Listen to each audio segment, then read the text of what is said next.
جوف ابن آدم إلا التراب ويتوب الله على من تاب. صدق رسول الله صلى الله عليه وسلم.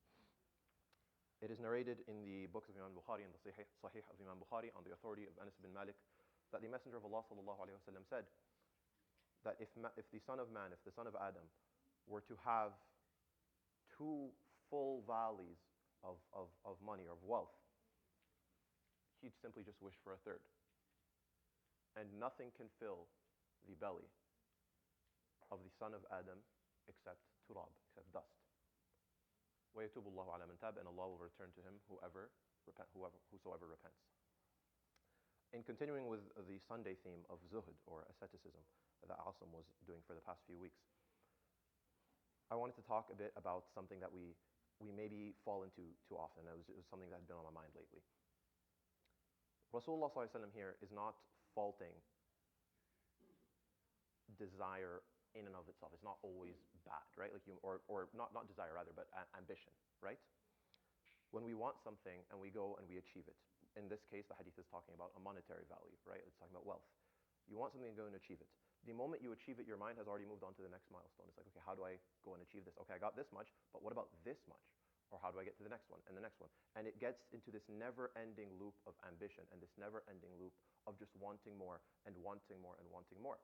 And that's how our nafs is programmed. And that's not to say that that programming is all bad, because it's what allows us to wake up with ambition and drive to go out and seek what we need to seek in order to support ourselves, our families, our loved ones, to build institutions that we need to build, and to help the people that we want to help. So it's not always bad. The problem comes in the fact that it doesn't actually have a limit. And it also doesn't have a direction. It doesn't just want what you need, it wants everything, as much as it can possibly get its hands on. As long as you can think it's realistically possible, your nafs is going to want it, and it's going to try and push you towards it. And when you leave it unchecked and you leave it unrestrained, the only time that it will ever end is with turab. It's when you pass away, and we're made from turab. We're going to return to dust, we're going to return to turab when we die. And in between, the only thing that really fills us up is nothing except that same turab that we're going to return to when we die. And so what Rasulullah sallallahu alaihi wasallam is saying here is that you have to have it in check, you have to have it restrained, you have to have it under control. Otherwise, that ambition is going to be what ruins you. Because when we look at it, where does it go? Not only does it have no limit until you die, not only does it have no direction, it wants everything and it wants everything, but what happens is that because the moment you get something, you're already thinking about how do I get the next level? How do I get the next thing? How do I get the next thing? Because of that, there is no time to fit in there for shukr and for hamd, to have gratitude to Allah and to show thankfulness to Him, not just with your words, not just with your thoughts, because both of those are important, but also with your actions. Because when you don't have something, all you're thinking about is how do I get it? And then when you do have something, you're just thinking about how you don't have the next one. You have one valley, all you're thinking about is why you don't have the second. And when you have 2 valleys, as Rasulullah sallallahu alaihi wasallam is saying here, you're just wondering why you don't have the third. All you want is the third one. All you want is the third one. And then the 4th and the 5th and the 6th and so on. And it never, never ends. And you run the risk of one of the worst things of all time is not showing gratitude. And the truth of the matter is it's the opposite, right? It's not that your ambitions should be never ending, it's that your shukr and your hamd should be never ending. وَإِن تَعُدُّوا نِعْمَةَ اللَّهِ لَا تُحْصُوهَا. If you were to try and count and enumerate the blessings of Allah subhanahu wa ta'ala upon you, you would be incapable of doing it. You can't, there's no limit to it. And yet we get caught up in the opposite. We get so caught up in wanting what we don't have or wanting more, even when it comes at the risk of not showing gratefulness to Allah subhanahu wa ta'ala for what He has given us. And when we talk about like the word, when we talk about kufr in Islam, when we talk about kafirin, obviously we're referring to disbelievers. But at its core, what it's talking about, the word kufr, right, is talking about an ingratitude or a refusal to show acknowledgement towards, or a refusal of acknowledgement towards the gratitude that you should have towards Allah subhanahu wa ta'ala, right? And that's where it comes from at its core. So it's something that we very much have to be careful of.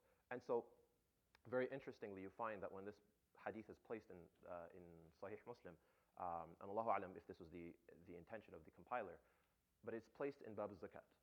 It's placed in the section or the chapter of Sahih Muslim that focuses on zakat. The hadith doesn't mention anything about giving. It just says it's placed in Bab al-Zakat.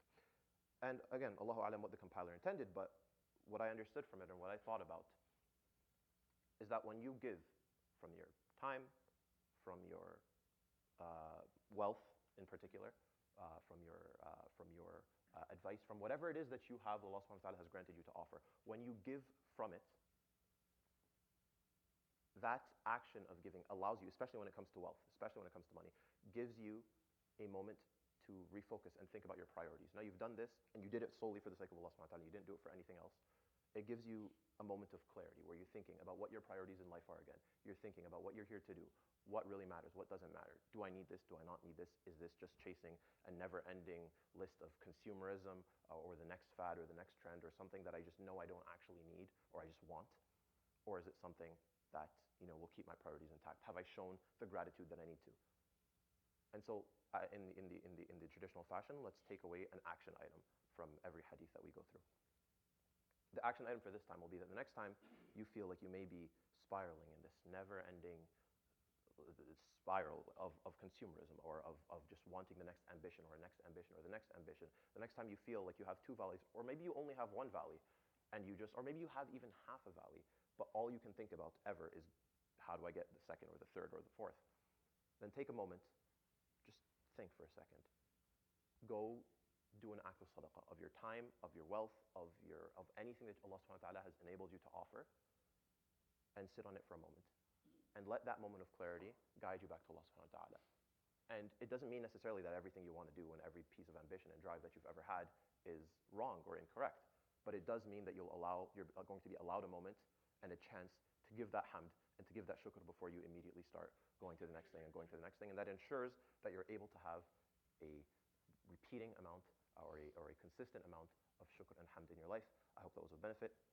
يروي الإمام مسلم في صحيحه عن أنس بن مالك رضي الله عنه أن رسول الله صلى الله عليه وسلم قال لا يملأ جوف ابن آدم لو كان لابن آدم واديان من مال لابتغى واديا ثالثا ولا يملأ جوف ابن آدم إلا التراب ويتوب الله على من تاب. صدق رسول الله صلى الله عليه وسلم. سبحانك اللهم وبحمدك نشهد أن لا إله إلا أنت نستغفرك